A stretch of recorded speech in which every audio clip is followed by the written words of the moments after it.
Now, this is probably, now something else, I didn't want to interrupt the resume that was being given.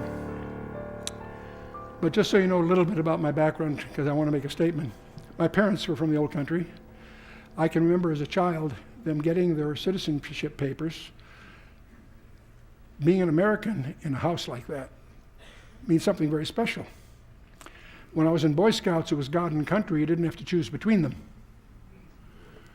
And through a certain number of circumstances, I got a congressional appointment to the United States Naval Academy at Annapolis, Maryland, which for me was a big deal because I was a very narrow technical kind of guy, and that broadened my horizons, changed my whole life. I graduated with honors from the Academy, went in the Air Force. After the Air Force, I was in the intelligence community, got into corporate boardrooms. I served on 12 public boards. I was chairman and CEO of 6 public companies, different times. 4 of those 6 were publicly traded defense contractors. I'm going through that so you understand I am not an America basher. That's in my blood. I willingly signed up for that calling. I didn't, at the 50th reunion of my class, I graduated in 56. In my 50th reunion, I tangled with the Admiral Haskins in Memorial Hall as alumni over the Michael New situation. Michael New was that sergeant that refused to shed his American uniform. They wanted to wear a United Nations uniform. He refused. He says, I signed up to be an American soldier. I'll do anything they ask me to do, but I'm going to do it as an American soldier. And they court-martialed him. It went all the way to the Congress, but the Congress didn't get off their behinds to do anything about it. And I challenged Admiral about how when in this Memorial Hall where we're standing, Admiral, I signed up to serve the United States, its Constitution, not to serve a pagan UN. I'll do I do whatever my superiors tell me to do, but I'll do it as an American. That was his, and he says, Chuck, that's, if you sign up, and you're obligated to fulfill the treaties that America signs.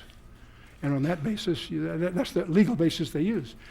I told the Admiral, says, if that's the case, I would not allow my kids to go to West Point or Annapolis today, because it's changed. You don't understand, something's fundamentally changed here. He says, Chuck, I know how you feel, but that's the way it is. I didn't bother going to my 55th a couple of weekends ago. I feel betrayed by the whole system.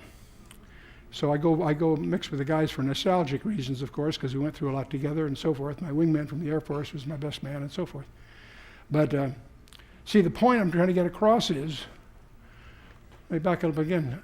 My wife and I lost our firstborn son, age of 39, some years ago. That was obviously painful. We went through bankruptcy, through some reversals. I signed an $8 billion joint venture with the Soviet Union that about the time it went under in '89, so that put us through bankruptcy. Anybody in the deal business, you're up, you're down, that's part of the game. But those are painful times. But the reason I go into that, the most painful time of my life was neither of those. The most painful time in my life has been the last couple of years, as I've come to grips with the reality that what I used to consider traditional patriotism, I now regard as an obsolete form of idol worship. I don't get invited to attend governor's prayer breakfasts anymore, because the first thing I usually point out is that I'm not a Republican nor a Democrat. I'm a monarchist. I serve a king.